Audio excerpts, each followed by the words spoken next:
Ok.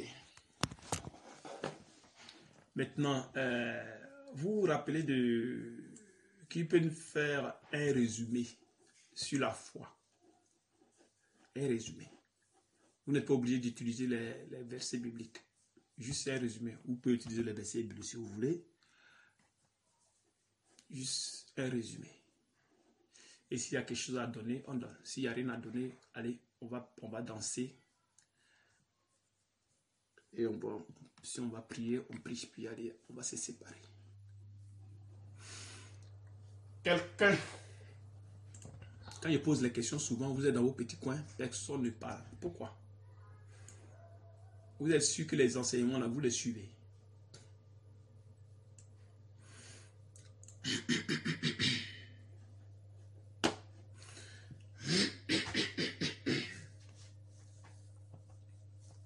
Maman Solange, donne-nous un résumé sur la foi. Qu'est-ce qui a été dit?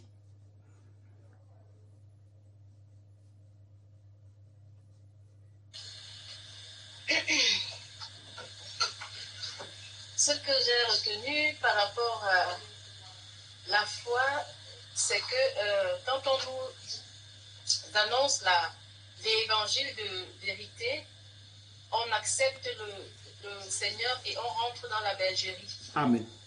Et quand on rentre dans la bergerie, on reçoit la foi, mais cette foi-là est vide. Amen. Et il faut la construire. Oui. Et c'est à travers les épreuves que les œuvres, et les épreuves également que cette foi se construit. Amen. Et pour qu'elle puisse donc se mettre en place, il faudrait vraiment qu'on jeûne, qu'on prie, oui, et qu'on médite la parole, oui, pour que la volonté du Seigneur nous imprègne en fait, et qu'on accomplisse ce qu'il voudrait qu'on accomplisse. Et que sans la foi, oui, c'est impossible de lui être agréable. Et quand il dit que quand il viendra, est-ce qu'il trouvera la foi? Donc le Seigneur tient à ce que quand il reviendra, oui, en nous cette foi, les œuvres qu'on doit exceller, qu'on doit se laisser guider par le Saint-Esprit, afin d'accomplir ces œuvres qu'il a créées d'avance. Amen. Et que sa justice, oui. Vas-y, ma soeur. Et que c'est par ce jeûne aussi et cette prière-là que la justice de Dieu s'inscrit en nous. Et qu'il faut vraiment s'évertuer à rester dans cet état de jeûne et de prière. Pour que vraiment la parole de Dieu s'accomplisse en nous. Amen. Amen, maman. Que le Seigneur te bénisse et qu'il te fortifie. Tu as eu enseigner ça aux enfants? Oui. Ils ont été très... Ils ont réalisé qu'ils ont vraiment besoin du Saint-Esprit. Amen. Pour pouvoir manifester des œuvres qui ont été créées. Et ils étaient aussi contents de se rendre compte que, de savoir déjà que le Saint-Esprit aussi pour eux. Oui. Donc ils attendent cela avec impatience. Amen. Et de pouvoir vraiment vivre la vie que le Seigneur leur a réservée. Amen. Que le Seigneur te bénisse, maman. Que le Seigneur te bénisse. Merci beaucoup. Alors, donc on disait ici que la foi, parce que quand les hommes de Dieu prêchent la parole, elle va dans le cœur des gens. Maintenant, ces personnes qui viennent dans le Seigneur, est-ce qu'ils ont cette foi pour croire en Jésus? C'est non. C'est non. La foi seulement nous permet d'entrer dans la bergerie, comme l'a dit la sœur. Et c'est à l'intérieur de cette bergerie maintenant, elle se construit avec le jeûne et prière. C'est pas qu'on est assis et elle se construit seule. Jamais, ça ne fonctionne pas. Et la foi ne vient pas de l'être. La foi vient de Dieu. La foi vient de Dieu. Quand nous disons Romains 10, 17. Ainsi, la foi vient de ce qu'on entend. Et que ce qu'on entend vient de la parole de Christ. Donc, ainsi, la foi vient de ce qu'on entend. Donc, elle vient de quelque part. Et ce qu'on entend vient de la parole de Dieu. Donc, d'abord, il faudrait que vous devez comprendre quelque chose. La foi ne vient pas de l'homme. La foi ne vient pas de l'homme. L'homme ne se décide pas de croire en Jésus par la foi. Non, ça n'existe pas. C'est la foi qui vient vers toi parce que tu es pécheur. Donc cette foi-là vient. Elle est spirituelle. Donc ce qui est spirituel vient de Dieu.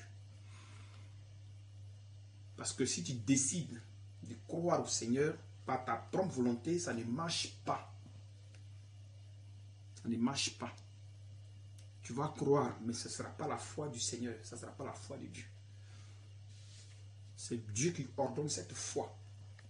Afin que tu arrives à croire à cette foi. Mais quand tu crois, c'est pour entrer dans la Belgérie. Parce que la foi, elle est les œuvres. Donc si tu crois et que tu penses que tu as vraiment cru à la foi dont parle la Bible, alors il y a des épreuves que tu dois manifester. Mais elle est vide. Comment tu fais? Donc quand on prêche à une personne, elle ne croit pas. Elle croit par la foi. Mais cette foi-là est vide. Et la croyance vient de Dieu. C'est lui qui nous amène à croire en lui. Parce que l'affection de la chair ne peut pas se soumettre à la loi de Dieu. Romains 8. Il n'y a pas de verset 5 jusqu'à 7, 8, 9. L'affection de la chair ne peut pas se soumettre à la loi de Dieu. Donc ce qui vient de la chair, la volonté qui vient de la chair, ne peut pas se soumettre à la loi. Donc notre foi ne peut pas se soumettre à la loi de Dieu. Il faut que Dieu lui-même nous amène à croire en lui. Raison pour laquelle, pour croire en Dieu, il y a un temps.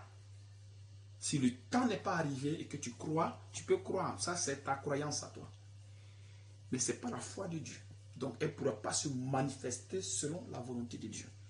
Elle pourra se manifester selon la chair. Donc, tu feras les choses comme tu veux.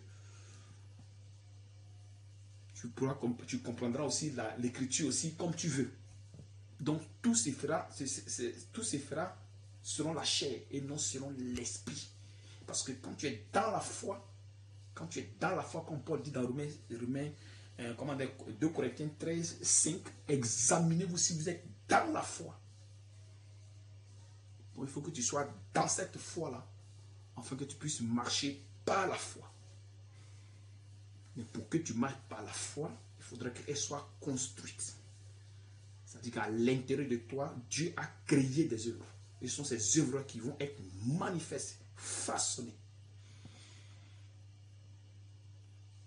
C'est là maintenant que tu vas commencer à marcher, tu vas commencer à produire les fruits de Dieu.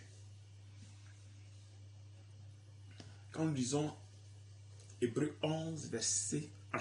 Or, la foi est une ferme assurance des choses qu'on espère, une démonstration de celles qu'on ne voit pas. Donc ici, or, la foi est une ferme assurance. Donc, ça dit que le Seigneur, quand il a construit, il met en toi une fermeté. Une assurance, ferme assurance, des choses qu'on espère. Donc des choses qu'on espère, ces choses-là viennent de la foi, ça ne vient pas des désirs de la personne. Donc si tu dois espérer avoir quelque chose, ça doit venir de la foi. Et cette foi-là, c'est Dieu qui met ça en toi. Donc des choses que tu dois espérer viennent de Dieu. Et nous savons que Dieu nous a déjà bénis de toutes sortes de bénédictions spirituelles dans les lieux célestes en Christ. Donc ce sont ces bénédictions-là que Dieu met en toi. Ce sont ces œuvres que Dieu met en toi pour que tu puisses espérer à ces choses et les manifester. Donc si tu as foi en quelque chose, ça ne vient pas de toi-même, mais ça vient de Dieu. Parce que c'est Dieu qui crée cela en toi. Et tu les manifestes. C'est la raison pour laquelle on dit sans la foi, on ne peut pas être agréable à Dieu. Donc si tu n'as pas la foi de Christ, tu peux être agréable à lui. Donc pour être agréable à lui, il faut que tu sois dans la foi d'abord. C'est-à-dire que dans la vérité. Et c'est dans cette vérité maintenant, allez, la foi maintenant est construite pour que tu sois agréable à Dieu. Quand nous disons Luc, quand nous disons Hébreux 11, 6, or sans la foi, il est impossible de lui être agréable, car il faut que celui qui s'approche de lui croit que Dieu existe. Dans la bouche, tu peux dire que Dieu existe. Les démons aussi disent que Dieu existe. Il y a un seul Dieu. Mais est-ce que c'est la foi? Non. Parce que quand tu dis Dieu existe, alors tu dois manifester les œuvres de Dieu. Quand on dit Dieu existe, tu dois manifester les œuvres de Dieu. Et ce sont ces œuvres que tu manifestes là qui vont t'amener à te dire que Dieu existe. Sinon, tu dis seulement que Dieu existe, ça n'a pas de sens. Pourtant que tu ne fais pas les œuvres de Dieu. Donc, tant que tu ne feras pas les œuvres de Dieu, pour toi, Dieu n'existe pas. Parce que tu ne fais pas la différence entre le bien et le mal. Tu manifestes le péché. Pourtant, celui qui est dans le péché ne connaît pas Dieu. Donc, Dieu, pour toi, il n'existe pas. Donc, pour que tu saches que Dieu existe, il faudrait qu'on fasse de toi un disciple, afin que tu sois sur le chemin de la foi. Et maintenant, cette foi maintenant doit être construite en toi pour que les œuvres de cette foi-là soient manifestes en toi. Pour mettre en toi l'existence de Dieu. Donc, c'est-à-dire que la loi de Dieu va se construire dans ta personne. Quand Jésus dit dans Matthieu 6, 33, cherchez premièrement le royaume et la justice de Dieu. Donc, cherchez premièrement le règne de Dieu, la vie de Dieu qui se vit au ciel. Pas la vie sur la terre, non. Cette vie n'existe pas sur la terre. La vie de la foi n'existe pas sur la terre. Donc, quand tu demandes cette vie par la prière, par le jeûne, en gênant, en priant, en enlevant cette sale vie qui est en nous, qui nous fatigue, dès que tu en es, puisque le corps ne peut pas rester neutre, alors la justice de Dieu s'installe en toi. Maintenant, pour que cette justice soit vraiment marche bien, il faut qu'il y ait le Saint-Esprit qui va affermir ton être intérieur, qui va donner la détermination, la puissance à ces œuvres-là. Donc, il faut forcément le Saint-Esprit. Il faut forcément le Saint-Esprit. Quand le Saint-Esprit vient maintenant, allez, il commence à construire en toi maintenant, allez, il continue maintenant à construire jusqu'à ce qu'il soit accompli. Quand nous lisons Luc 17, 5, les apôtres, prenez Luc 17, 5.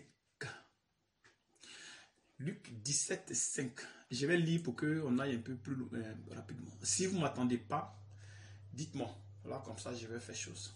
Luc 17, 5.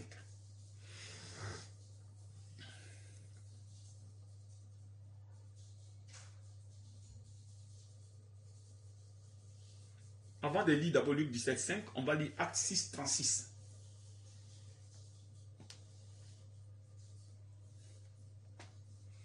L'unique avec Philippe. Acte 8, 36. Que le Seigneur vous bénisse, qu'il vous fortifie. Acte 8, 36. Vous y êtes? Ok. Acte 8, 36. Il est écrit. Comme ils continuaient leur chemin, ils rencontrèrent de l'eau. Et l'unique dit, voici de l'eau. Qu'est-ce qui empêche que je sois baptisé? Verset 37. Philippe dit, si tu crois de tout ton cœur, cela est possible. Si tu crois de tout ton cœur, cela est possible. Est-ce qu'un être humain peut croire de tout son cœur? La réponse est non. Donc, celui qui va croire, celui-là qui va croire pour qu'il soit baptisé, puisque tout se fait par la foi, alors cette foi qui va voir pour être baptisé va venir du Saint-Esprit. Donc, c'est le Saint-Esprit qui met dans son cœur et ça sort. Et il dit non, je vais me faire baptiser. Et maintenant, l'homme qui est là, l'homme de Dieu qui est là, le baptise. Donc, le baptême d'eau est une œuvre de l'esprit. Ce n'est pas une œuvre charnelle. Parce que la décision qui vient de l'homme ne peut pas se soumettre à la loi de Dieu. Donc, si une personne dit, je vais me baptiser, étant dans la foi, ça vient de Dieu. Donc, c'est Dieu qui va pousser cette personne à se baptiser. Donc, comment Dieu fait?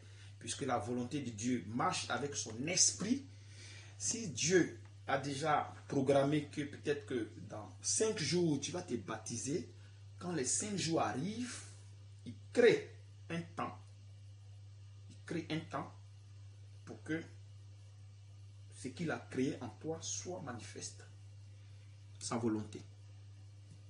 Donc, dès qu'il crée le temps, l'envie de te baptiser vient en toi et il l'accomplit.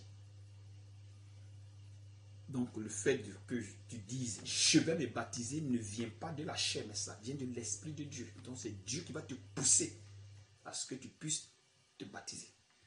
Parce que dans cette foi, il y a le baptême d'eau, baptême du Saint-Esprit. Il y a toutes ces choses à l'intérieur.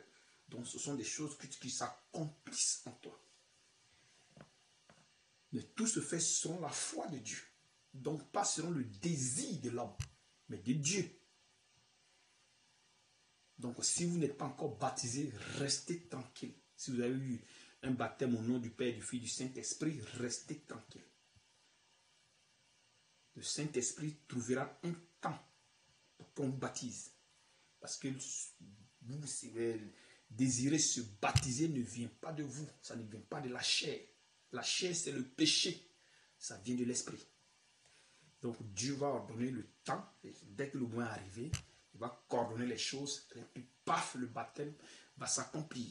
Le baptême d'eau va s'accomplir. C'est bien vrai que ça sort de votre bouche, mais ce n'est pas vous-même qui le faites. C'est le Saint-Esprit.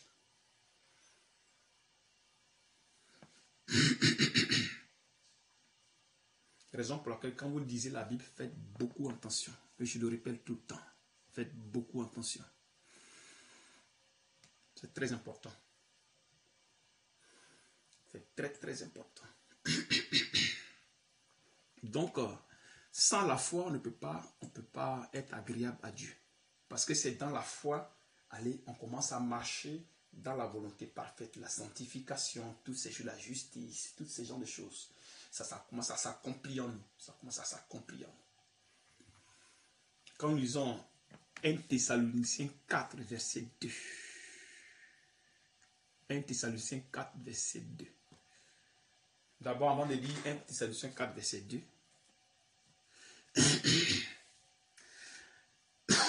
Un instant, vous m'excusez. On devait prendre un verset ici. Luc 17 d'abord, verset 5. Luc 17, verset 5. Ancien Testament, pour ceux qui ont un peu de problème pour chercher dans la Bible. Luc 17, 5.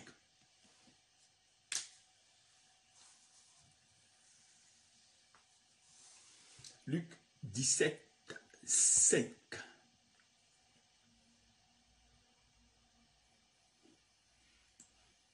Si vous y êtes, dites-moi. Luc 17, 5. Je lis. Les apôtres disent au Seigneur, augmente-nous la foi. Et le Seigneur dit, si vous aviez de la foi comme un grain de sénévé, vous diriez à ce sycomore, déracine-toi, plante-toi dans la mer et il vous obéira. Et on voulait qu'on parle de la foi ici. Donc, les apôtres disent aussi au Seigneur ici, augmente-nous la foi. Vous voyez, augmente-nous la foi. Donc, si tu n'as pas la foi augmentée, comme il le dit, tu ne peux pas faire certaines choses. Il y a certaines choses qui ont besoin de la foi forte. Tu vois, à certaines choses pour les manifester.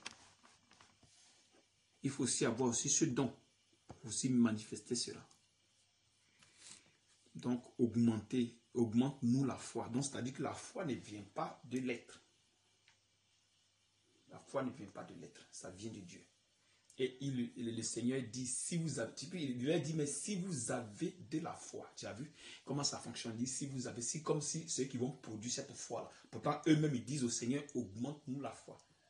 Et lui, il vient leur dire, si vous aviez de la foi. Vous voyez ça? Si vous avez de la foi. Donc, c'est-à-dire que la Bible parle comme ça, mais vous devez faire attention. Vous devez faire beaucoup attention. Si vous aviez de la foi. Et nous savons que l'homme ne produit pas la foi. La foi vient de ce qu'on entend. Donc ça dit que ça, la foi vient de ce qu'on entend. Et ce qu'on entend vient de la parole de Christ. Donc la foi vient de quelque part. Pourtant, il a dit que si vous avez de la foi. Mais en quelque sorte, c'est lui qui va produire cette foi-là en eux. C'est lui-même qui va le faire. Parce que tu vas te lever un matin et dire à quelque chose, toi et bouge à un arbre, bouge de là, va ici, va, mais ça ne marche pas. Afin que ce bois ne bouge, il faudrait que l'action de bouger soit créée d'abord par Dieu. Parce que toute chose que nous manifestons, il faut forcément qu'il y ait, il faut que ça soit créé d'abord. Donc quand tu vas dire à un arbre, bouge-toi de là, c'est que l'action que l'arbre va faire va être créée d'abord par Dieu, avant ta naissance. Il faut que ça soit d'abord créé. Et maintenant, c'est quand c'est créé maintenant, Dieu met dans ton esprit. Et maintenant, tu dis à l'arbre, bouge de là. Dès que tu dis, allez, il bouge, là bouge. Mais quand l'arbre bouge, ça c'est pas de tes désirs, c'est de Dieu.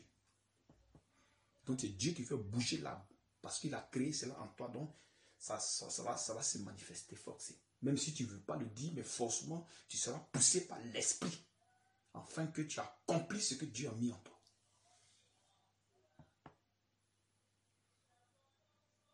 Est-ce que vous comprenez? Donc tout se fait par la voie du Seigneur, par la grâce, par sa grâce. Donc si tu n'as pas de foi, tu ne peux rien faire. Tout ce que tu as fait, c'est seulement le désordre que tu as créé. Tu ne peux rien faire. Maintenant, quand nous disons Luc 18, verset 8. Luc 18, verset 8. Luc 18, verset 8. Vous avez ça là-bas.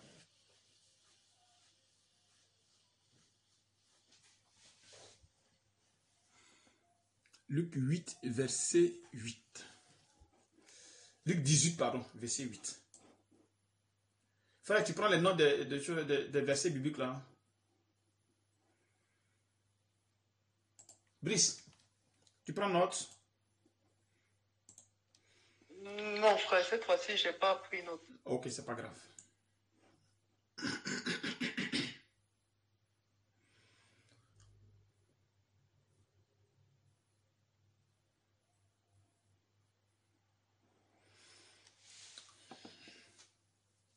Vous suivez, vous êtes là. Hein? Luc 18, verset.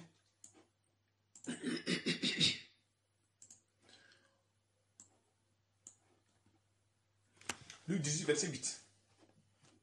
Alors, qu'est-ce qui est écrit ici? Je vous le dis. Il fera promptement justice. Mais quand le Fils de l'homme viendra, trouvera-t-il la foi sur la terre? Trouvera-t-il la foi sur la terre? Pourtant qu'il dit que son juste vivra par la foi. Est-ce que cette foi-là, est-ce qu'il va trouver ça sur la terre? Parce que quand nous sommes accomplis dans la foi, on est sans tache ni ride, ni rien de semblant, irrépréhensible. Est-ce qu'il va trouver ça sur la terre? C'est ce qu'il est en train de dire ici. Pour que la foi soit accomplie, il faut forcément que tu aies le Saint-Esprit. Après avoir cru, la promesse, le Saint-Esprit vient. Et c'est lui qui va accomplir maintenant cette foi en toi. Est-ce qu'il y aura cette foi sur la terre? Sur la terre. Est-ce qu'il y a des personnes qui vivent par la foi sur la terre? Parce que pour vivre... J'ai commencé à prendre un frère. Ah, ok, d'accord. Pour vivre par la foi, C'est mieux de prendre comment dire, les références sans écrire beaucoup parce que après ça va devenir une chose. Voilà. Donc quand toutefois que tu prends les références, parce que tu peux pas faire message par message. Un, deux, ça deviendra beaucoup de messages. Donc tu peux soit aligner, tu peux faire un message de 6 versets, ou bien 7 ou 10, et tu balances un coup. Ça fait un message. Tu vois, non? Voilà, quand ça se réussit. Sinon, quand tu veux un message, 2 messages, 3 messages, ça devient une chose. Ça devient voilà. Ouais, beaucoup. Comme il y a des frères aussi qui ont la connexion en Afrique, donc c'est un peu compliqué pour eux. Amen. Voilà, amen. Que le Seigneur te bénisse. Donc, le Seigneur dit ici, est-ce qu'il trouvera cette foi-là sur la terre? Est-ce qu'il y a des gens qui vivent par la foi sur la terre? Est-ce qu'il y a des gens qui vivent par la foi sur la terre? Est-ce qu'il y a ces enseignements-là? Parce qu'il faut forcément ces enseignements pour que vous arriviez à vivre par cette foi. Est-ce qu'il y a ces enseignements où on vous dit de prier, de gêner, afin que les désirs la quittent en vous? Avez-vous vu ça quelque part? À part le frère Junior ici, nous, c'est possible, mais moi, je suis en train de demander. Avez-vous vu ça quelque part? Si quelqu'un a vu ça quelque part, qu'il me dise, qu'il se connecte, qu'il ouvre son micro.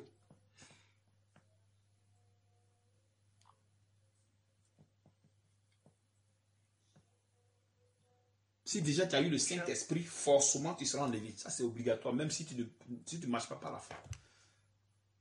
Je n'ai pas compris la question, frère. Je demande, est-ce que vous avez vu déjà des gens qui marchent par la foi? Parce qu'avant de marcher par la foi, il faut qu'il y ait des enseignements.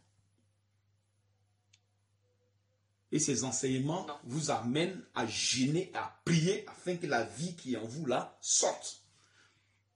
Est-ce que vous avez déjà eu dans ce truc-là, en roulant, à part le frère Junior qui enseigne ici, mon père dans la foi, à part lui, est-ce que vous avez vu quelque part ces choses-là? Non, frère. Et ce qu'il y a un problème. Maintenant, comment Dieu va venir maintenant chercher les gens? En tout cas, moi, j'ai eu à faire des débats avec des gens, des pasteurs, des docteurs et autres, machin, mais jamais je n'ai, en tout cas, eu ces choses. Moi, je n'ai pas encore vu quelque part. Il y a des gens qui attachent la tête, qui disent qu'ils ne mettent plus les mèches, ils ne portent plus le pantalon. Mais au fond, la vie, ce n'est pas ça. Je pense que parmi vous, il y a beaucoup qui ont même expérimenté ces choses. Beaucoup. Mais est-ce possible comme ça, dans le déchet, Dieu va venir te chercher? Parce que vous voyez vous-même, vous voyez, hein, en jeûnant, en priant, vous voyez que les choses quittent en vous. Mais vous êtes étonné, mais comment c'est fait que ces choses-là sont encore en moi? Ça vous étonne. Pourtant, il vient prendre une église sans tache, ni ride, ni rien de semblable, irrépréhensible. Mais comment c'est fait que ces choses sont encore en vous? Et vous attendez le Seigneur comme ça? Vous voyez que c'est terrible. Avez-vous déjà vu ces choses-là dehors? Il y en a. Je ne dis pas non, mais pour l'instant, moi, je ne l'ai pas vu parce que j'ai côtoyé les pasteurs, des enseignements. Mais jamais je n'ai vu ces choses. Hein, tu dis? Tu dis, ma soeur, tu dis? Qui est en train de parler là-bas? Oh, sorry. Qui est en train de parler là-bas? Vous voyez, non? Donc, moi, de mon côté, je n'ai pas encore vu. Je n'ai pas encore vu ces choses. C'est pour cette raison que le Seigneur demande, est-ce qu'il y aura de la foi sur la terre? Comme il va amener le Saint-Esprit, comme il y aura, comment dirais-je, le réveil spirituel, je pense que là, on verra bien. Parce que quand le Saint-Esprit vient, il va vous amener à vivre par la foi. Parce que sans le Saint-Esprit, vous ne pouvez pas vivre par la foi. Sans le Saint-Esprit, non. Pas possible. Pas possible. Ne rêve même pas même. Impossible. Vous voyez même déjà, mais vous êtes en train de lutter, mais vous-même, en train de lutter. Avec les désirs de la chair. Ça vous dérange partout, ça vous amène à droite, ça vous amène à gauche. Mais vous luttez, vous dites, ah frère, vraiment cette histoire-là, c'est pas amusement.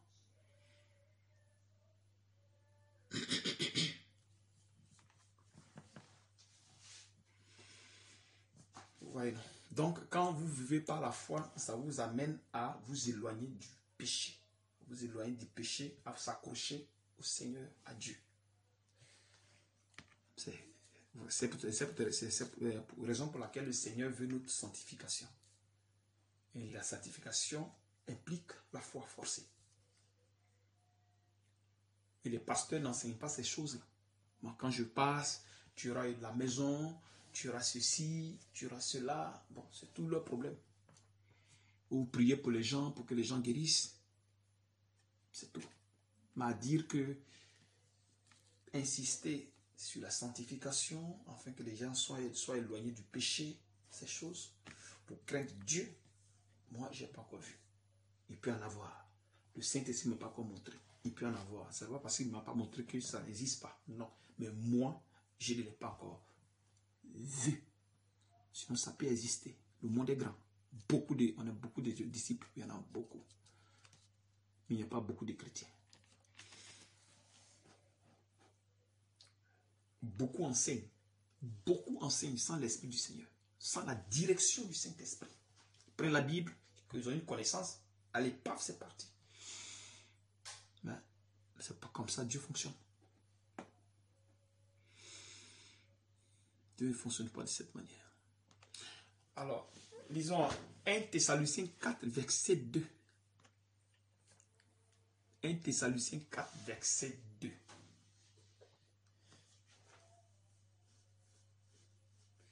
1 Thessaloniciens 4, verset 2.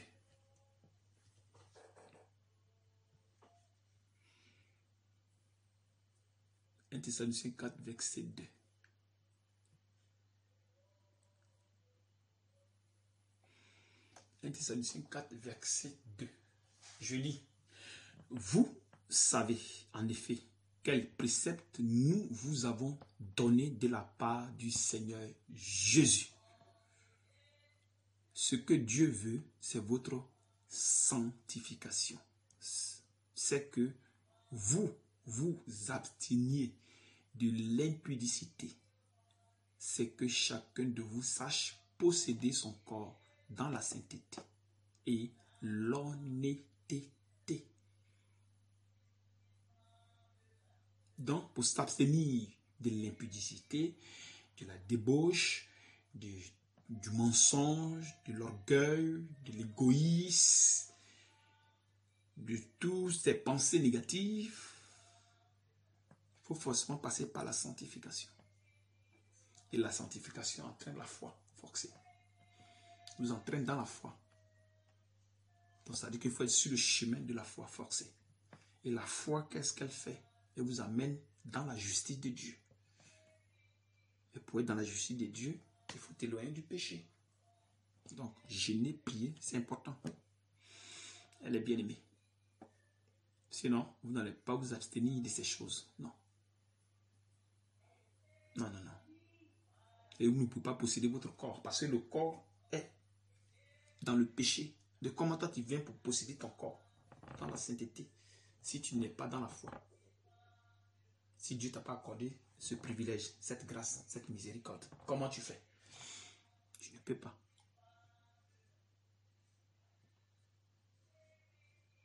Voyez un peu, non? Donc, pour garder son corps dans la sainteté et dans l'honnêteté, il faut que tu sois dans la foi. Et la foi entraîne aussi l'obéissance. Et aussi l'instruction. Il faut que vous soyez aussi instruits. Et vous, si vous êtes instruits, vous instruisez aussi vos enfants. Et c'est comme ça, tous, on va grandir dans la foi.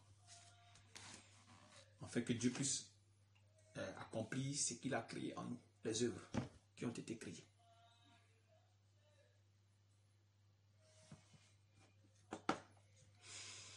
Vous m'attendez les frères et bien-aimés.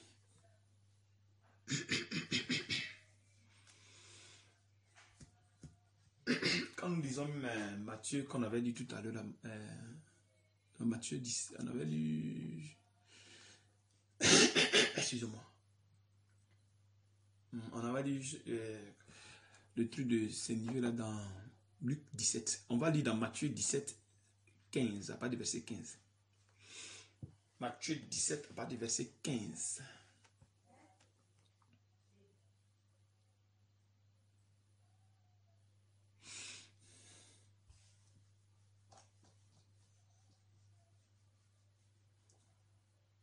Matthieu 17, verset 15. Ok, je lis. Seigneur, aie pitié de mon fils, qui est lunatique et qui souffre cruellement. Il tombe souvent dans le feu et souvent dans l'eau. Je l'ai amené à tes disciples et ils n'ont pas pu le guérir. Pourtant, eux, ils guérissaient les gens. Ils guérissaient les gens, ils faisaient beaucoup de miracles, machin. Mais ici, là, ils n'ont pas pu le guérir. Maintenant, qu'est-ce que le Seigneur dit? Il dit race incrédule et perverse. Il ne parle pas d'incrédulité, leur incrédulité. Pourtant, ils ont cru au Seigneur. Il faisait des miracles.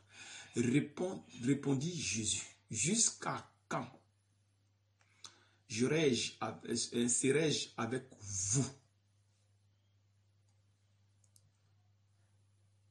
Jusqu'à quand vous supporterai-je?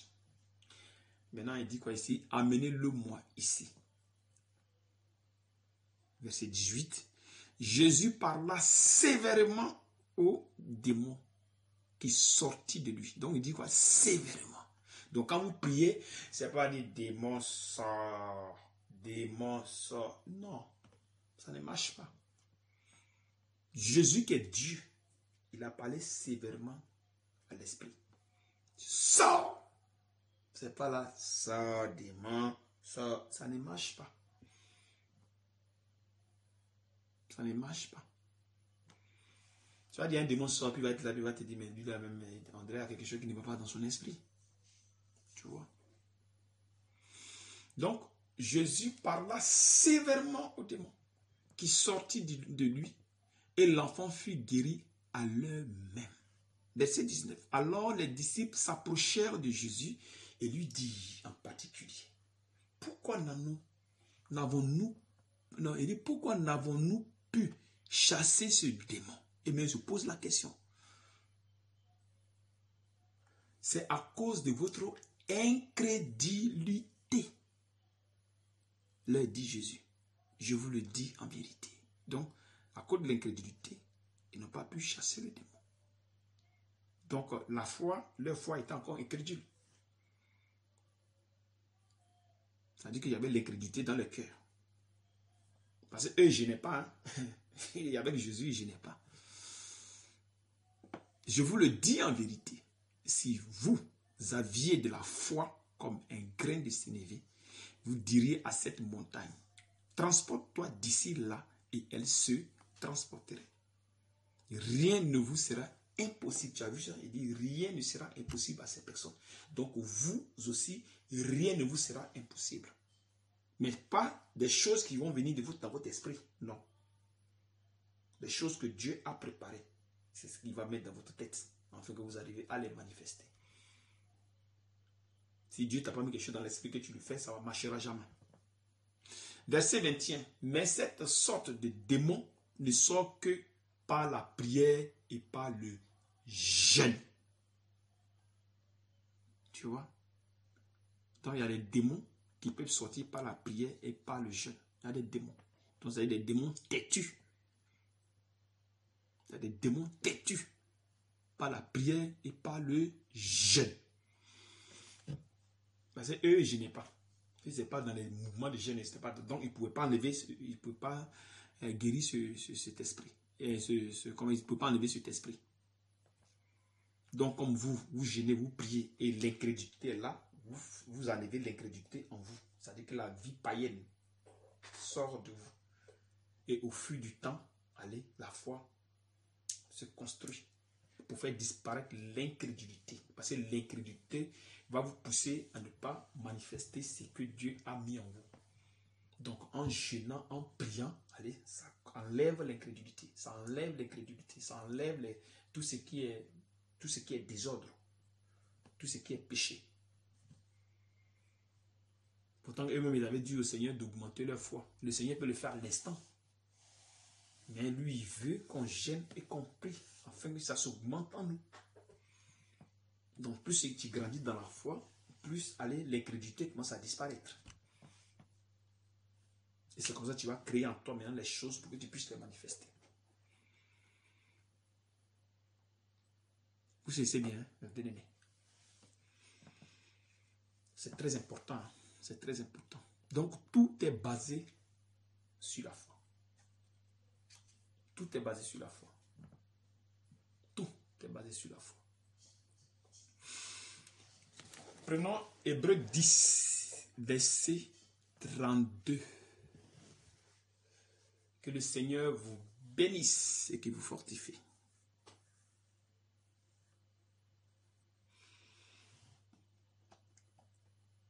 Hébreux 10, verset 32.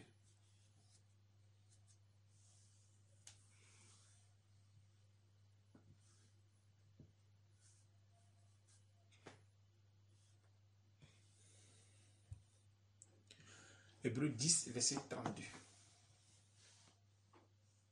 Vous y êtes? Alors je lis. Souvenez-vous de ces premiers jours où, après avoir été éclairé, vous avez soutenu un grand combat au milieu des souffrances. On va d'éclairer ici, après avoir été éclairé. Donc quand vous venez dans la foi, la foi vous amène à l'éclairage des saintes écritures.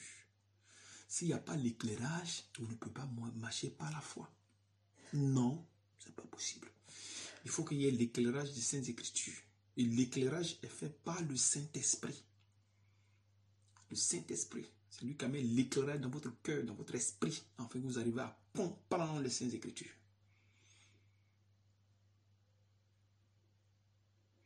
Vous avez tenu un grand combat au milieu des souffrances.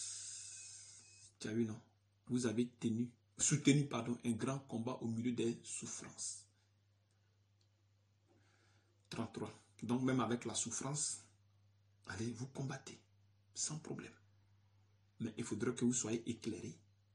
Si vous êtes éclairés avec le jeûne et prière, allez, ça vous soutient. Donc, mais s'il y a les épreuves en face de vous, il n'y a pas de problème, ça roule.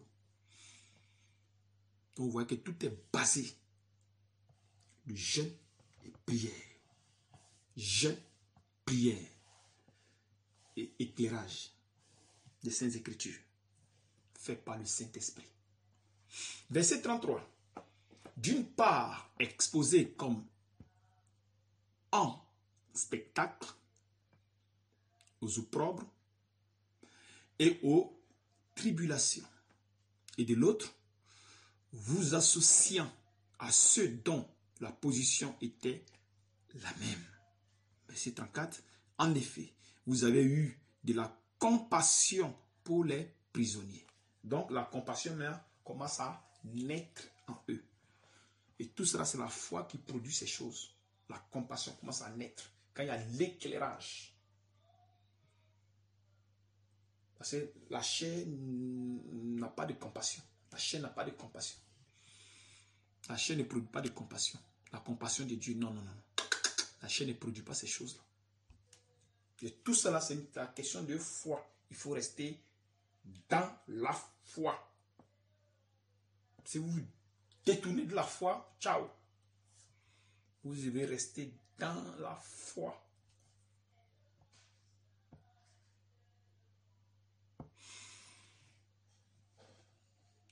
Ok. Donc, verset 34, en effet, vous avez eu de la compassion pour les prisonniers. Et vous avez accepté avec joie l'enlèvement de vos biens. Tu as vu ça? Donc, le désir, les biens que tu as avec le Seigneur dans la foi, ça ne te dit plus rien. Ce n'est plus ton problème.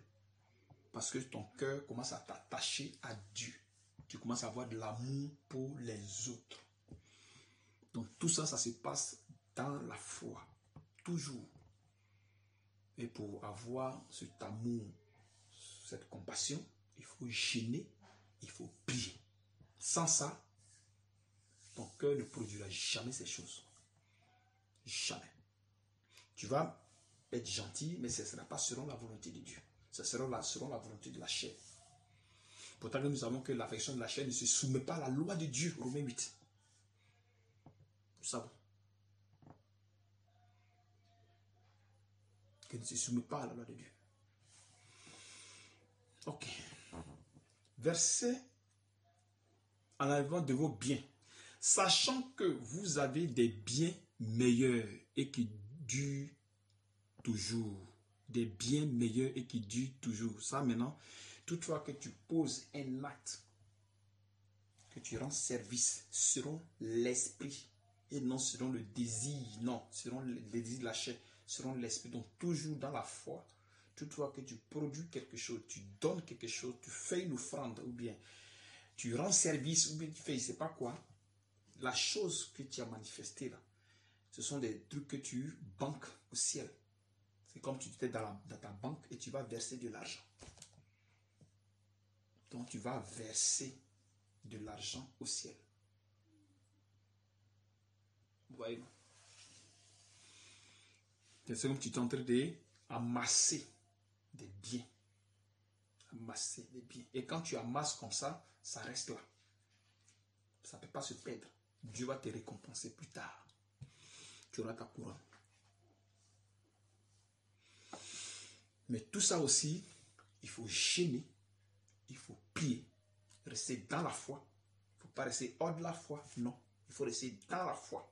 Il ne faut pas mettre ton pied à gauche, il ne faut pas mettre ton pied à droite et vouloir dire que je vais marcher par la foi. Ça ne fonctionne pas. Parce que là, tu vas faire une ouverture de péché qui va entrer.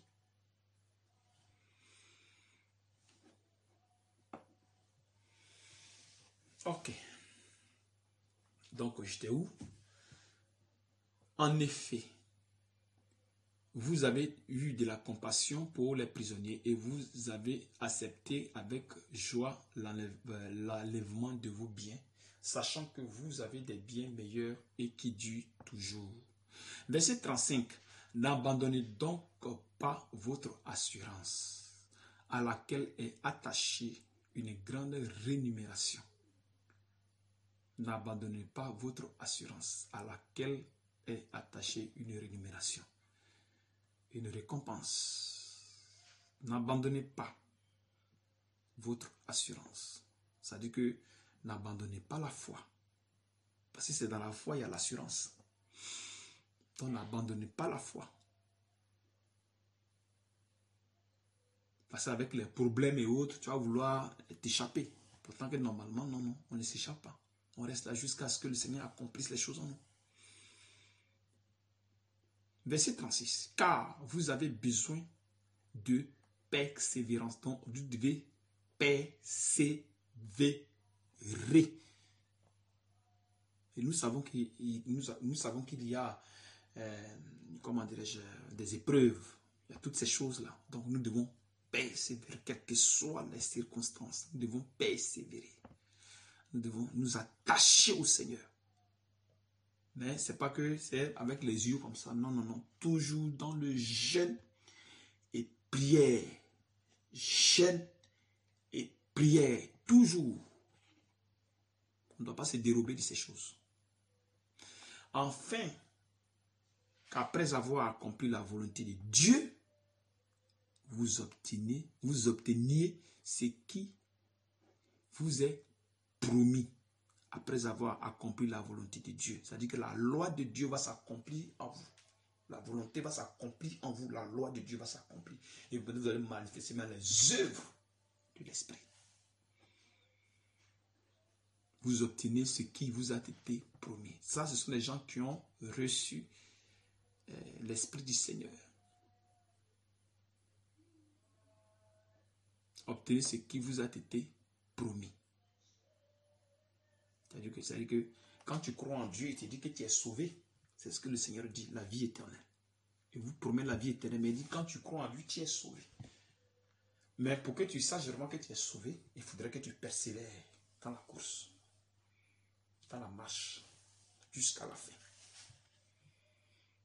Donc pour persévérer, jeûner, prier et la foi se construit doucement, jusqu'à la fin.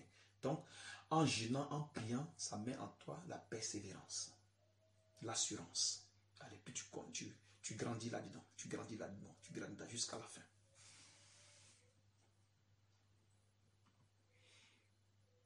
Verset 37. Encore un peu de temps, celui qui doit venir, il viendra. Et il ne tardera pas. Donc, qui doit venir, c'est le Seigneur. Est-ce qu'il trouvera la foi sur la terre? Donc, si vous travaillez bien, cette foi sera construite en vous sans problème. Donc, il va trouver la foi, mais elle sera construite. Si elle est bien construite, vous, il n'y a pas de problème. Il vient vous chercher tranquillement, sans problème. Mais si vous détournez de la foi, alors vous ne serez pas enlevé. Et vous savez que la foi est liée à l'obéissance. Verset 38. Et mon juste vivra par la foi. Vous voyez déjà, il dit mon juste vivra par la foi.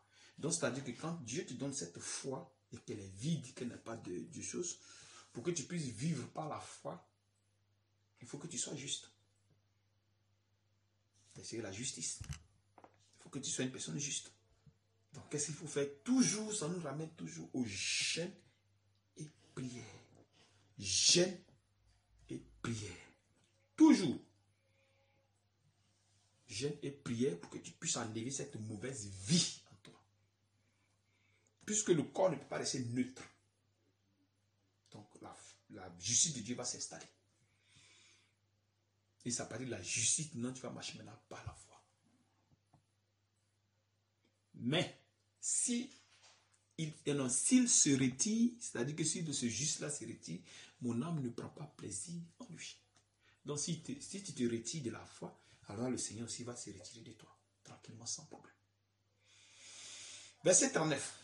Nous ne sommes pas de ceux qui se retirent pour se perdre, mais de ceux qui ont la foi pour sauver les âmes. Le âme, pardon. Donc, toutefois que tu entres dans la foi avec le Seigneur, il faut avoir l'assurance, la persévérance, jusqu'au bout. Jusqu'au bout. Parce qu'il y aura beaucoup de persécutions. Beaucoup de persécutions. Donc, vous devez tenir à ces persécutions jusqu'à la fin. Vous ne devez pas vous retirer de non. Vous devez continuer. Jusqu'à la fin. Jusqu'à la fin. Et pour tenir jusqu'à la fin, c'est le jeûne et prière. Jeûne et prière. Obéissance.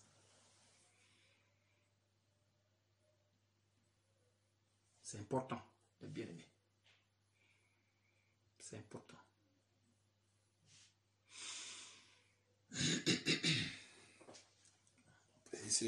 En jeûnant, priant comme ça, vous allez voir que nous allons être les imitateurs de Christ. Parce que le jeûne et prière, c'est ça. Il n'y a rien d'autre que ça. C'est pour que nous marchions dans la volonté avec le Seigneur. Pour que nous marchions dans sa volonté parfaite. Donc, notre vie, ce n'est plus question de mari, ce n'est plus question de ma femme, ce n'est plus question de mes enfants. Vous devez vous détacher de ces choses. De votre travail, vous devez vous détacher de ces choses. Donc, si vous avez encore ces choses dans votre cœur, vous priez, vous demandez au Seigneur, enlève-moi ces choses ici. Afin que toi et moi, nous fassions un. Pour que je sois ton imitateur. Prenons 1 Thessaloniciens 2, verset 11. Que le Seigneur vous bénisse, les bien-aimés. 1 Thessaloniciens 2, verset 11. Que le Seigneur vous bénisse, mes bien-aimés que j'aime, de tout mon cœur.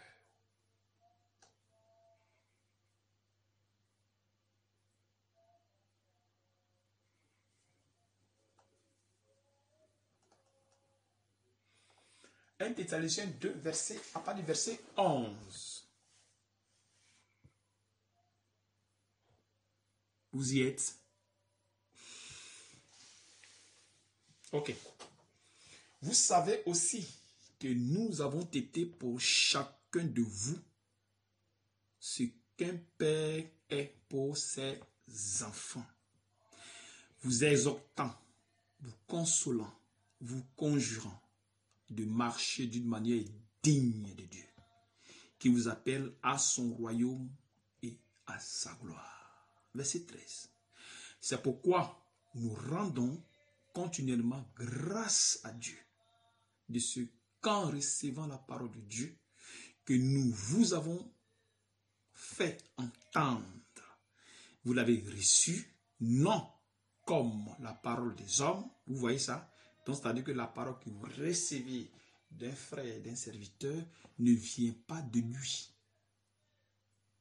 Les paroles ne viennent pas de lui. Si ça vient de vous, de lui, ça ne peut pas construire votre foi dans la justice de Dieu. Ce n'est pas possible. Jamais. Raison pour laquelle, quand vous êtes dans une assemblée et que vous enseigne la parole, que vous ne changez pas, c'est qu'il y a un problème.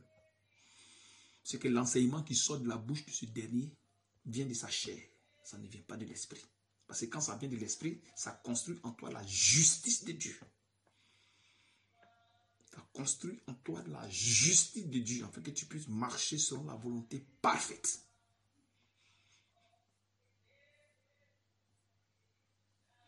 C'est très important, les bien-aimés. Donc, qu'est-ce qu'il dit ici? Mais ainsi. Non, excuse-moi. Alors, verset 13. C'est pourquoi nous rendons continuellement grâce à Dieu de ce qu'en recevant la parole de Dieu que nous vous avons fait entendre, vous l'avez reçu, non comme la parole des hommes, mais ainsi qu'elle est véritablement comme la parole de Dieu, qui agit en vous qui croyez. On dit qui croyez. Donc, la parole agit en vous. La parole de Dieu agit en vous. Vous qui croyez. Mais ici, quand on dit vous qui croyez, ce n'est pas quelqu'un à qui on a prêché maintenant la parole qui a cru et la parole va agir en lui. Non. C'est un processus. La parole va agir en toi parce que tu as cru. Donc, c'est un processus. Plus tard, en gênant, en priant, allez, la parole s'accomplit. Pour que tu puisses marcher dans la volonté parfaite de Dieu. Donc, la parole qui est en train d'être construite en toi va produire des œuvres. Verset 14. Car vous, frères, vous êtes devenus les imitateurs des églises de Dieu qui sont en Jésus-Christ dans la Judée. Parce que vous aussi, vous avez souffert de la part de vos propres compatriotes. Les mêmes mots, c'est-à-dire que bon, le mal c'est la chose, le pluriel, qu'elles ont souffert de la part des Juifs dans les persécutions. Toutefois que vous touchez à la foi de Dieu net, allez, les persécutions déclenchent. Donc vous supportez ces persécutions parce que vous gênez et vous priez. Et Dieu met en vous la compassion, le pardon. Sinon, s'il n'y a pas la compassion, il n'y a pas le pardon, que vous touchez à la foi, vous allez avoir des problèmes. Vous allez avoir des problèmes. Vous ne pouvez pas supporter ce qu'on vous fait. Non. Ça ne va pas marcher. La chair n'accepte pas ces choses-là. Pour que la chair accepte, il faut forcément que tu gênes et tu pries, tu gênes, tu pries, tu cherches la face de Dieu. Afin que la chair puisse lâcher ta personne. C'est-à-dire que les désirs puissent lâcher ta personne pour que la compassion se crée en toi. Le pardon se crée en toi. Pour que tu puisses accepter ces choses. Sinon, c'est zéro. Tu ne peux pas accepter ces choses-là, jamais. Verset 15.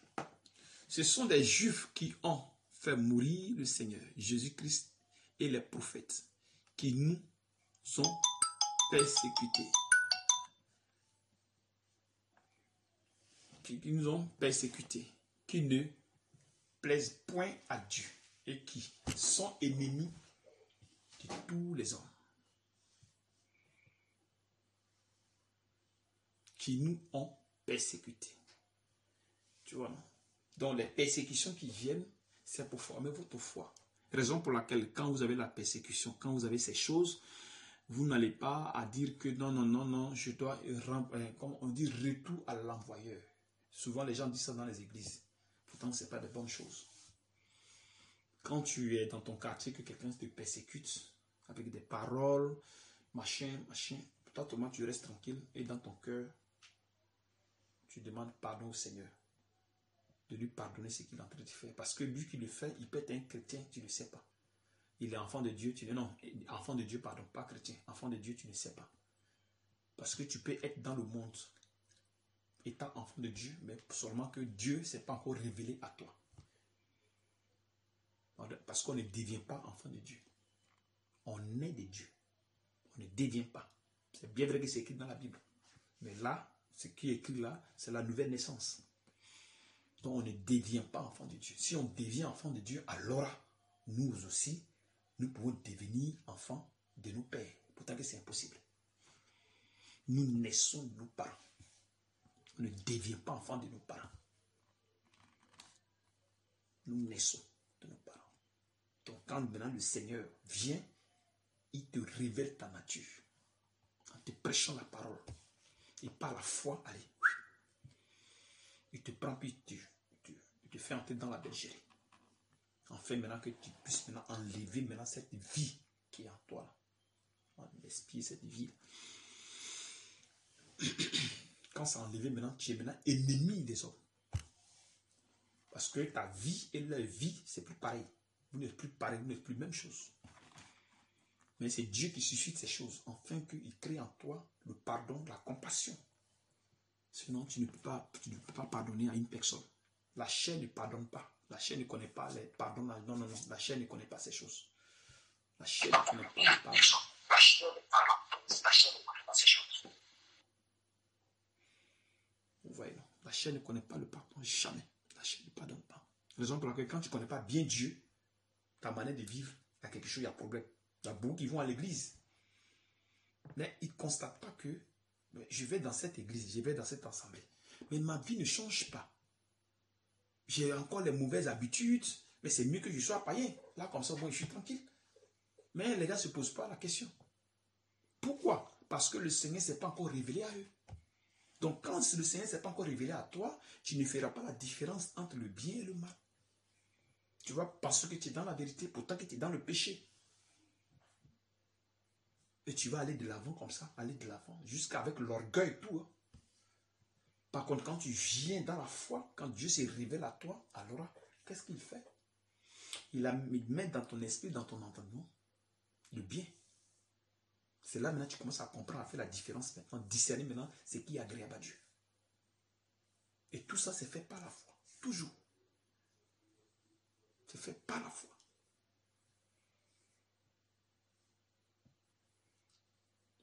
Maintenant, en étant maintenant dans cette foi-là, allez, elle commence à grandir jusqu'à la fin.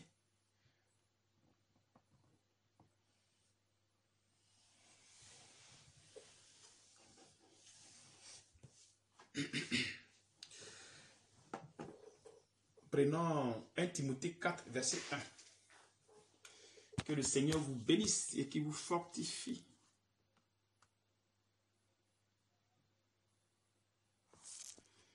« 1 Timothée 4, verset 1.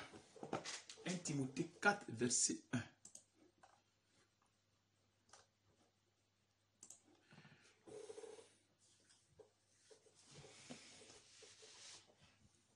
Je lis. Mais l'Esprit dit expressément que dans les derniers temps, quelques-uns abandonneront la foi. Abandonneront la foi. Tu vois, ils vont abandonner la foi pour s'attacher à des esprits séducteurs et à des doctrines de démons. Par hypocrisie de faux docteurs portant la marque de la flétrissure dans leur propre conscience. Donc, dans les temps que nous sommes, il y a des gens qui vont quitter parmi nous, qui vont abandonner la foi. C'est-à-dire qui ont cru pendant la construction. Il y a d'autres qui vont abandonner. Parce qu'ils ne pourront pas tenir.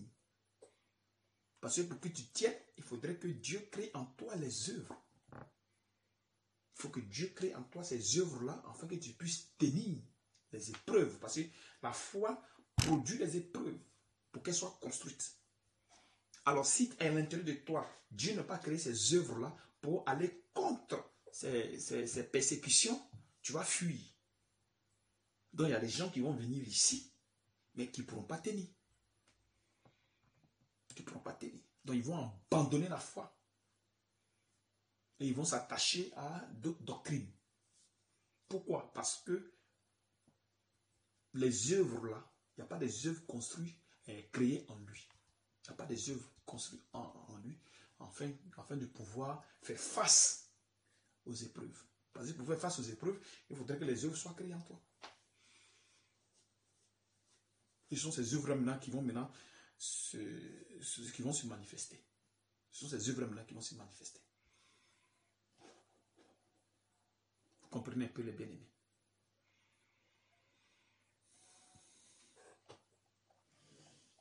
Donc tout ça là, c'est question de foi. Si vous avez les œuvres construites et créées en vous par Dieu, avec le temps, ça va s'accomplir. C'est une question de patience. On ne donne pas de temps à Dieu. On dit que non, Dieu, il faut que ça soit comme ça, il faut que ça soit ceci, ou bien peut-être il est bien travaillé, il faut que ça soit comme... Non. Dieu fait toutes ces choses-là par miséricorde, par grâce, parce qu'il nous aime. Sinon, souvent, on gêne, on prie, on fait des erreurs. Mais Dieu fait l'œil là-dessus. Sinon, s'il veut vraiment, vraiment nous suivre de manière correcte, personne de nous ne peut s'en sortir. Je suis le premier. Parce qu'il y a des erreurs qu'on fait tout le temps. Dans le jeûne, dans la prière, dans tout ce que nous faisons. Il y a des erreurs. Mais puisque nous aime, donc il fait l'œil sur certaines choses. Et avec le temps, il peut aller se corriger doucement, doucement, aller. Et nous grandissons, nous grandissons, nous grandissons, nous grandissons dans la foi. Nous grandissons dans la foi.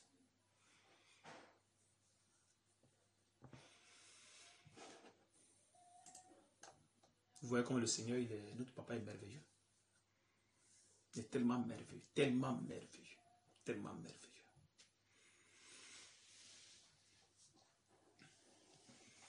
Que le Seigneur vous bénisse. Il y a des questions. Si quelqu'un a quelques questions qu'il pose, il peut poser des questions. S'il y a des questions à poser, s'il n'y a pas de questions à poser, allez, on arrête. Sur l'enseignement, hein, pas autre chose.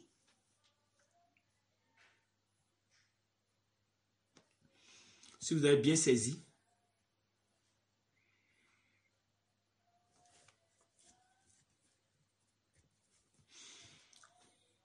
les questions, bon, je pense qu'il n'y a pas de questions. Que le Seigneur vous bénisse, les bien-aimés.